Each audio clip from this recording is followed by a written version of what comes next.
For some, marriage is a dream come true. They wait for the day they can exchange their vows and rings with their significant other and head off into the sunset together. And while it is a joyous occasion and cause for celebration, not every union ends with happily ever after. Join us for today's episode as we examine the cases of two wife killers who remain at large.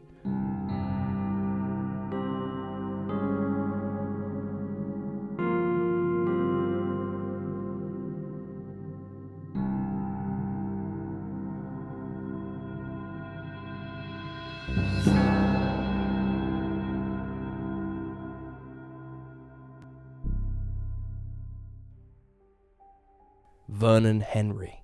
Little information is available for the case of Vernon Henry, even though he is still a wanted man today. What we do know is that his marriage to his wife Connie was turbulent, with Henry being prone to explosive outbursts in which he physically and verbally assaulted both Connie and the couple's children on a regular basis. His oldest daughter, Heather, bore the worst of his abuse out of all the youngsters living in the home of Athol, Idaho. Things escalated, however, in 1996. On August 11th or 12th that year, 44-year-old Henry had yet another volatile argument with his wife. By this time, Connie was reportedly exhausted from living in constant fear of her husband and had had enough of being subjected to his controlling and violent ways. She told him that she planned to leave him. Around this time, Heather, 18 years old now, arrived home from a date. Henry reportedly grew incensed again when he learned that she'd gone on a date without his permission. At some point, though, Henry walked away and the house grew quiet. But 5 minutes later, he returned to the living room with a gun and fatally shot both Connie and Heather. The couple's 3 other children were present at the time of the shooting. They would later tell the police about the heated argument that had taken place first. According to one of the children, Henry left the bodies on the floor and fled the scene in his maroon-colored 1986 Toyota Camry and was last seen driving north on Highway 95. His 12-year-old son then dialed emergency services. Investigators would later report that they had recovered evidence in the home, which indicated that Henry had planned the murders in advance. Additionally, he fled the home while armed with several guns. He was subsequently charged with 2 counts of first-degree murder. Months later, in December, the case was featured on America's Most Wanted. This prompted as many as 30 tips to reach the police, with witnesses claiming to have seen the 44-year-old in states such as Tennessee, New Jersey, New York, California, Texas, and others. Several individuals believed they'd seen him in upholstery shops, which was notable because he had once worked as an upholsterer in North Idaho. Others stated that he'd been spotted drinking in bars, and one even thought they'd seen him in a pet shop. Of all the sightings, however, only 2 were deemed to be credible, one in Ontario, another in Florida. With the help of the FBI, Idaho police traced the men in these sightings. Kootenai County Sheriff Detectives Jerry Weidenhoff told news outlets the one in Ontario, they said he looked just about identical to him. At least people are looking out, because someone could still see him. Notably, although Henry and Connie's marriage was so explosive, many in the local community knew him as normal and even friendly as a member of the community. A local grocery store worker recalled after learning of the shootings, "You wouldn't believe it was the same person. He must have just really flipped to do something like this." A teenager who knew Heather agreed, stating, "The family was always friendly. Her dad was just super nice. He could just sit there and talk all night with me." Vernon Henry is still on the run. He is described as an anti-government outdoorsman with good survivalist skills and was last seen fleeing his home in Idaho along Highway 95 in his maroon 1986 Toyota Camry. The vehicle's license plate is K22671 and has never been recovered. Henry has not been seen since. He is described as a white male standing at 5'10" and weighing around 145 pounds when he disappeared. He has brown hair and brown eyes and may have a beard. Investigators suspect that he stashed money and supplies to aid in his escape, and he has relatives in Nebraska and Alaska. If Henry is still alive, he will be 73 years old. Anyone with information can contact the Kootenai County Sheriff's Office at 208-446-1300. Robert Fisher. Robert Fisher was born on April 13, 1961 in New York City. His father, William, was a banker, and he and Fisher's mother, Jan Howell, had 3 children together. However, their marriage eventually broke down, ending in divorce in 1976 when Fisher was 15 years old. Following the dissolution of their union, he and his 2 sisters went to live with their father in Tucson, Arizona. According to those who knew him, Fisher carried around the trauma of his parents' divorce for the rest of his life. So much so that he later refused to take his own children to Disneyland, where his parents had one of their most aggressive screaming matches, before finally deciding to go their separate ways. Friends of Fisher's former school recalled him being very bitter about the split. He reportedly believed, even as an adult, that his life would have turned out very differently had his mother stayed with the family. After finishing school, Fisher enlisted in the US Navy and attempted to become part of the SEALs, but was unsuccessful. Over the following years, he became a firefighter in California until he injured his back, forcing him to retire, and then moved to Arizona, where he took up several medical positions, including a surgical catheter technician and a respiratory therapist. In the late 80s, he was working as a weed sprayer, but he later went back into the medical field and began work as a surgical technician in Scottsdale. Robert was 26 when he married his wife, Mary Cooper, in 1987. From the very beginning, however, the union was fraught with issues. Those who knew the couple told police that Fisher was a controlling and manipulative man. Although the relationship between Fisher and Mary was never physically abusive, it was emotionally and mentally taxing. The pair argued regularly about money and sex. They once had to attend counseling with their Christian minister after Fisher engaged in a one-night stand with a sex worker he'd met at a massage parlor. As far as money went, he reportedly disliked Mary having a job. She told friends that she'd picked one up so that she would have a security fund, and so that she could afford to give her children toys and other supplies they wanted and needed. They even argued about how to decorate their house. Fisher wouldn't let Mary paint the walls anything but white, and only a few pictures were allowed to be hung up.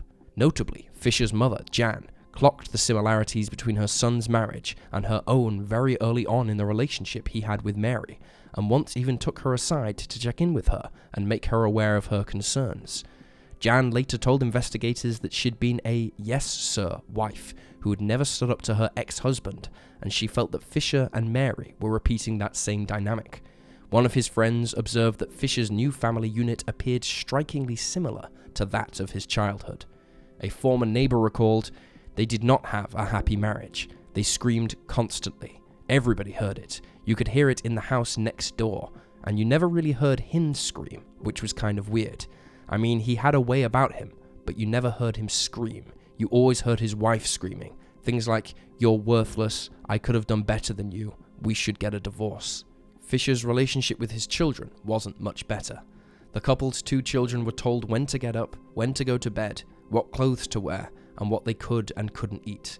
He reportedly taught the pair how to swim by tossing them out of the boat when they were on a family trip to Bartlett Lake.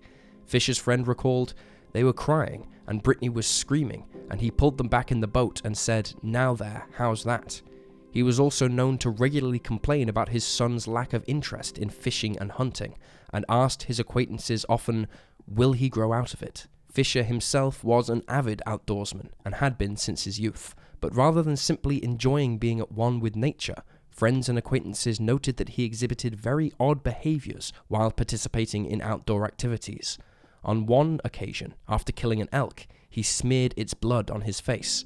On another, he snuck up behind another family who were having a picnic and emptied his gun into the air. He was known to have once shot a stray dog, claiming that it attacked his Labrador, although police do not believe his version of events. By the late 90s, the couple's marriage had hit rock bottom. It seemed that due to his childhood trauma, Fisher could not face the possibility of getting a divorce, and told a hunting companion that he was renewing his commitment to his faith and marriage because he could not live without his family. He began attending church services more often, although Mary, in turn, withdrew from them, and he spoke to friends about taking his own life because he was so distraught by the state of the couple's relationship. Mary, meanwhile, in early 2001, told friends that she planned to file for divorce. But everything came to a head on April 9th, 2001. That night, neighbors reported hearing yet another volatile argument between the couple. It appears to have been the last straw for Fisher. Investigators estimated that he killed his wife and 2 children following this argument. Mary was shot in the back of the head, while his children, 12-year-old Brittany and 10-year-old Bobby, had their throats slashed from ear to ear. At 10:43 p.m., he was seen on an ATM camera withdrawing $280 from his bank account. His wife's car, a Toyota 4Runner, was visible in the background of the footage. In 2025, new witnesses revealed that the Toyota had been seen outside of the house at 3:30 a.m. and 5:30 a.m., meaning that Fisher returned to the home several times before he fled. At 8:42 a.m., the couple's house exploded. The eruption was so great that it collapsed a brick wall at the front of the property and rattled the frames of neighboring houses for 800 meters in all directions. Neighbors ran to see what had happened and attempted to keep the flames under control using garden hoses until firefighters arrived on the scene. A series of smaller explosions, believed to be the result of either rifle ammunition or paint cans, however, forced those tending the scene to keep their distance from the building. Fisher had pulled the gas line from the home's furnace, and it was later ignited by a lit candle. The delayed fuse would have given him a 10-hour head start, and police believed this was the case for decades, although the recent new witnesses have now shown that he probably only had a 3-hour head start since the car he fled in, Mary's Toyota, was seen at the house at 5:30 a.m. Investigators suspected that Fisher had blown up the house to make it appear as if he had died alongside his family and to conceal their murders. They also stated that they believed he killed his family because he did not want Mary to divorce him, nor did he want his children to endure what he had as a child.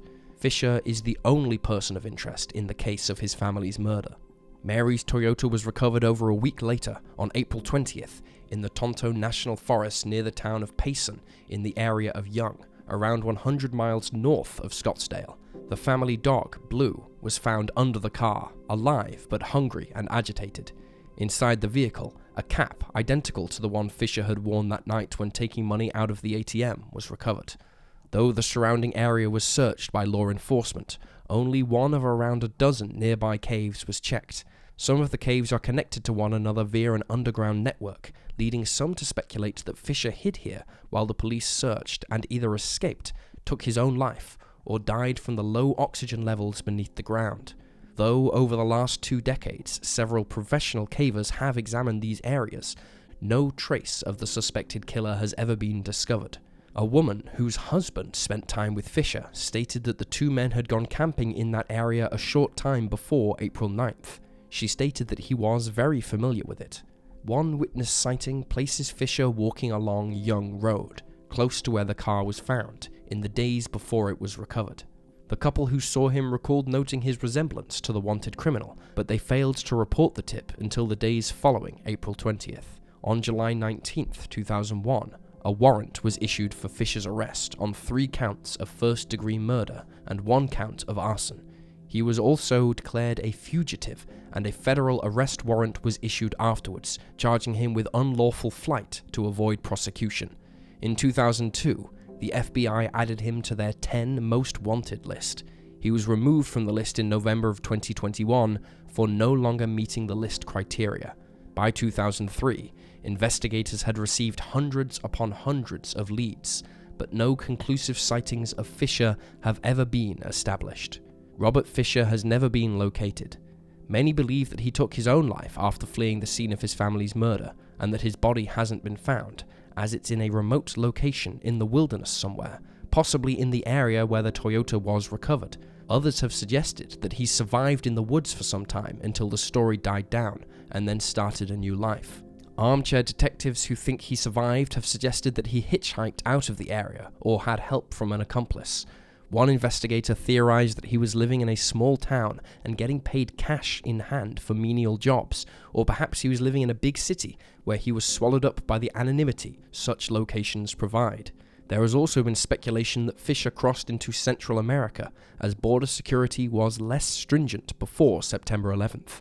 Reportedly, in 2009, Tourists in Guatemala had an unpleasant encounter with a man resembling the wanted killer, and some detectives have wondered if he left the US and started another family. Robert Fisher is still a wanted man.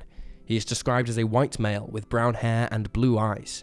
He is 6 foot tall and weighed around 190 pounds when he vanished. He has a gold crown on his upper left first bicuspid tooth and surgical scars on his lower back. He may walk with an exaggerated erect posture with his chest pushed out due to his lower back injury. He is also known to chew tobacco and has ties to New Mexico and Florida. He is believed to be in possession of several weapons and should be considered armed and dangerous. If he is still alive, he will be 64 years old. If you have any information about his whereabouts, you can call the Scottsdale Police at 480-312-5000. And there you have the facts. Please leave a comment down below with your own thoughts and reactions, and remember to like this video and subscribe to support the channel. Thank you for watching. Stay alert, stay safe, and I'll see you next time.